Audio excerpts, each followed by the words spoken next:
पिछले वीडियो में हमने देखा कि ब्रॉडली म्यूचुअल फंड कितने तरह के होते हैं और उनमें से कौन सा म्यूचुअल फंड जो है वो आपके लिए बेस्ट होता है।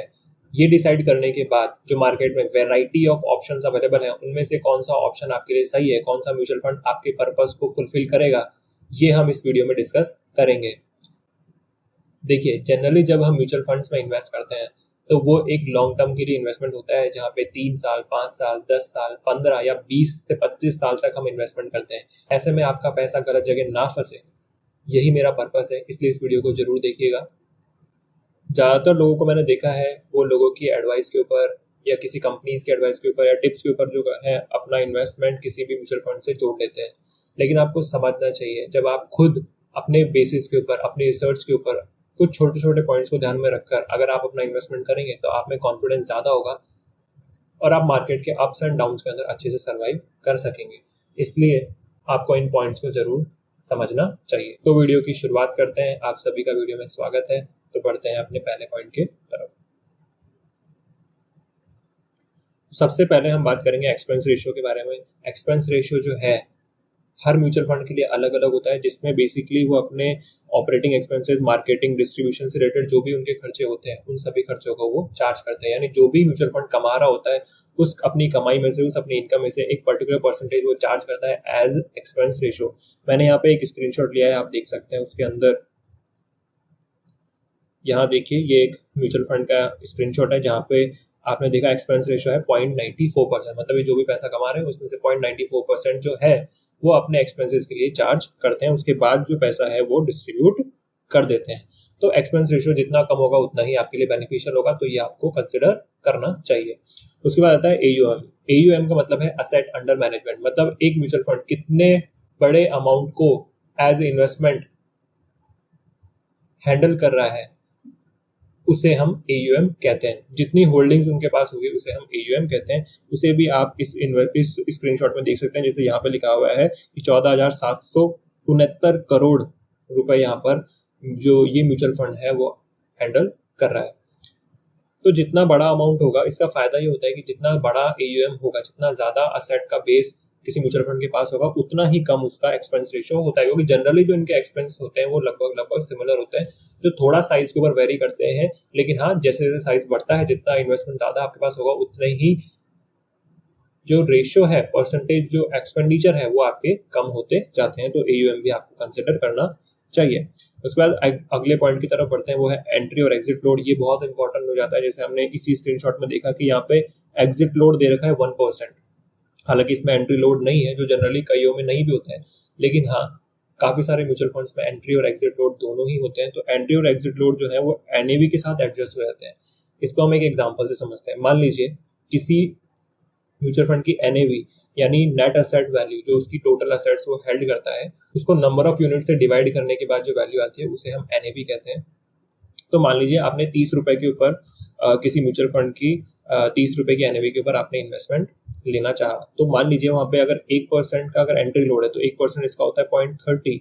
यानी जब आप इन्वेस्टमेंट करेंगे तो आपको 30 रुपए के हिसाब से एक यूनिट मिलेगी, ना कि 30 रुपए के हिसाब से। तो ये जो डिफरेंस होता है ये है आपका एंट्री लोड। इस वजह से आपकी जो बाइंग रेट होती है वो एक्चुअल में बढ़ जाती है। सेम चीज होती है एग्जिट लोड के ऊपर, लेकिन यहाँ पे जो आपकी NAV है वो कम हो जाती है। क्यों? कि मान लीजिए सेम एग्जांपल लेते हैं कि आपने 30 रुपए के ऊपर NAV के ऊपर आपको सेल करना है और वही 1% एग्जिट लोड है, तो यानी 0.30 यहाँ पे लेस हो जाएगा। तो आपको जो सेल करने पे प्राइस मिलेगी वो 29.70 मिलेगी, ना कि 30 रुपीज। इसलिए आपको एंट्री और एग्जिट लोड को हमेशा ध्यान में रखना चाहिए। जितना ज्यादा एंट्री लोड और एग्जिट लोड होगा उतना ही आपकी अर्निंग के ऊपर भी ज्यादा इम्पैक्ट होगा। इसलिए ये भी आपको देखना चाहिए कि आपका जो एंट्री और एग्जिट लोड है वो कम हो, या ना हो तो और भी बेहतर होगा। उसके बाद है SIP का अमाउंट। ये particularly person to person depend करता है कि आप कितने SIP, कितने रुपए के SIP को एक्चुअल में हैंडल कर सकते हैं, कितने रुपए के SIP का आप बर्डन मंथली झेल सकते हैं। तो वो पर्टिकुलरली आपके पर्सनल चॉइस के ऊपर डिपेंड करता है। ये भी आपको देखना चाहिए, क्योंकि कई बार जो कई म्यूचुअल फंड्स होते हैं जो हमें लगता है अच्छे है, लेकिन उनमें SIP का मिनिमम अमाउंट जो होता है वो 5,000 होता है, 1,000 होता है, जो कई लोग हम में से नहीं दे पाते हैं। तो आपको ये भी देखना चाहिए कि जो म्यूचुअल फंड की SIP का अमाउंट है वो भी आपके अकॉर्डिंग हो। जैसे इस वाले म्यूचुअल फंड की स्क्रीनशॉट में देखिए, मिनिमम जो है वो इन्वेस्टमेंट का अमाउंट 100 रुपए है, तो जो कोई भी जनरली अफोर्ड कर सकता है। उसके बाद जो सबसे इंपॉर्टेंट पॉइंट है वो है रिटर्न और रिस्क। जिस इंपॉर्टेंट चीज़ के लिए हमने पैसा लगाया वो है एक्चुअल में रिटर्न। तो ये जो एक म्यूचुअल फंड का स्क्रीनशॉट मैंने लिया है, आप यहाँ देख सकते हैं 2014 से 2023 तक का यहाँ पे डेटा है, जिसमें आप देख सकते हैं ये एनएवी का चार्ट है जो कि बेसिकली बढ़ रहा है, लेकिन हाँ यहाँ पे इसने बहुत बड़ी डिप ली जो कि कोविड के टाइम की डिप थी। उसके बाद यहाँ पे भी थोड़ा सा डिप है, लेकिन अल्टीमेटली आप देखें तो एनएवी इसका इंक्रीमेंट के ऊपर ही चला है। उसके बाद इसको अच्छा तरीके से चेक करने का जो तरीका होता है वो है CAGR, जो कंपाउंडेड एनुअल ग्रोथ रेट होती है। देखिए हम जनरली मार्केट से एक्सपेक्ट करते हैं कि जो निफ्टी है, जो आपका सेंसेक्स है, वो भी लगभग 12% के आसपास आपको रिटर्न देता है, लेकिन इन्होंने 15% रिटर्न दिया। तो ये बहुत ही बेस्ट, मैं कहूँगा बहुत ही बेहतरीन रिटर्न है यहाँ पर जो इस म्यूचुअल फंड ने परफॉर्म किया है पिछले 5 सालों के अंदर। इसको आप जनरली 3 साल, 5 साल, 2 साल के पीरियड पे देख सकते हैं किसी म्यूचुअल फंड की परफॉर्मेंस को, कि उन्होंने पिछले समय में कैसा परफॉर्म किया है और उनकी जो CAGR है वो कितनी है। जितनी ज़्यादा होगी उतना ही आपके लिए बेहतर हुआ। उसके बाद ये डिपेंड करता है उससे रिस्क कितना इन्वॉल्व है। ये आपको देखना है कि किस टाइप के इंस्ट्रूमेंट्स में उन्होंने इन्वेस्टमेंट किया है, किस टाइप के सेक्टर में उन्होंने पैसा अपना इन्वेस्ट कर रखा है, उससे जो है रिस्क इंस्ट्रूमेंट, तो इंस्ट्रूमेंट और टाइप ऑफ इंडस्ट्री के ऊपर ये डिपेंड करता है कि जो आपका रिस्क है उस पर्टिकुलर म्यूचुअल फंड में कितना होगा। तो ये भी आपको कंसिडर करना चाहिए। उसके बाद सबसे इंपॉर्टेंट एक और चीज़ है यहाँ पे लॉक इन पीरियड। जनरली जैसे ELSS फंड होते हैं वहाँ पे 3 साल का लॉक इन पीरियड होता है कि 3 साल तक आप अपनी होल्डिंग्स को, अपनी म्यूचुअल फंड की यूनिट्स को सेल नहीं कर सकते हैं। तो ये जरूर देखिएगा, क्योंकि कई बार हमें ये रियलाइज होता है बाद में जाके कि यार ये म्यूचुअल फंड उतना ज्यादा अच्छा परफॉर्म नहीं कर रहा है, तो हम उसको सेल करने की कोशिश करते हैं। लेकिन अगर लॉक इन पीरियड होगा तो आपको सेल करने से वो मना कर देगा, इसलिए आपको ये देखना चाहिए कि जो लॉक इन पीरियड है वो जनरली ना ही हो। वैसे कई सारे म्यूचुअल फंड के अंदर लॉक इन पीरियड नहीं होता है, लेकिन कई म्यूचुअल फंड्स हैं जहाँ पे लॉक इन पीरियड होता है।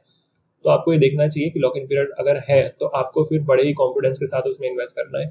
और अगर आप चाहते हैं कि आप थोड़ा वेरिएबल रहें, थोड़े फ्लेक्सिबल रहें, तो ऐसे इन्वेस्टमेंट को चुन सकते हैं, ऐसे म्यूचुअल फंड को चुन सकते हैं जहाँ पे लॉकिंग पीरियड ना हो।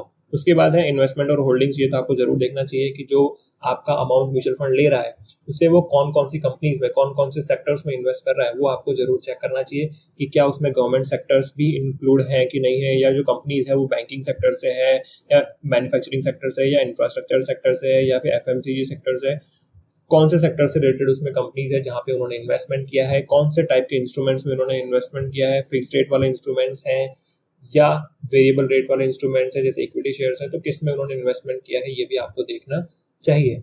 इन कुछ छोटे छोटे पॉइंट्स को देखने के बाद ही आपको म्यूचुअल फंड में अपना इन्वेस्टमेंट डालना चाहिए। तो आपने देखा ये कुछ बहुत ही छोटे छोटे पॉइंट्स हैं जिनको आपको देखना चाहिए, और इन्हीं को हम कई बार छोड़ देते हैं और कोई भी म्यूचुअल फंड में इन्वेस्टमेंट कर देते हैं। इसलिए बेटर रहेगा कि आप इन छोटे छोटे पॉइंट्स को कंसिडर कीजिए और अपने लिए बेस्ट म्यूचुअल फंड को चुनिए, ताकि आपका जो पर्पस है उसे वो म्यूचुअल फंड पूरा कर सके। तो आज की वीडियो में इतना ही, मिलते हैं नेक्स्ट वीडियो में। अगर आपका कोई सजेशन है तो प्लीज़ मुझे बताइएगा कमेंट सेक्शन के अंदर। जिस भी टॉपिक के ऊपर आप अगली वीडियो देखना चाहते हैं मुझे कमेंट सेक्शन में जरूर बताइएगा। तो मिलते हैं नेक्स्ट वीडियो के अंदर। Thank you so much.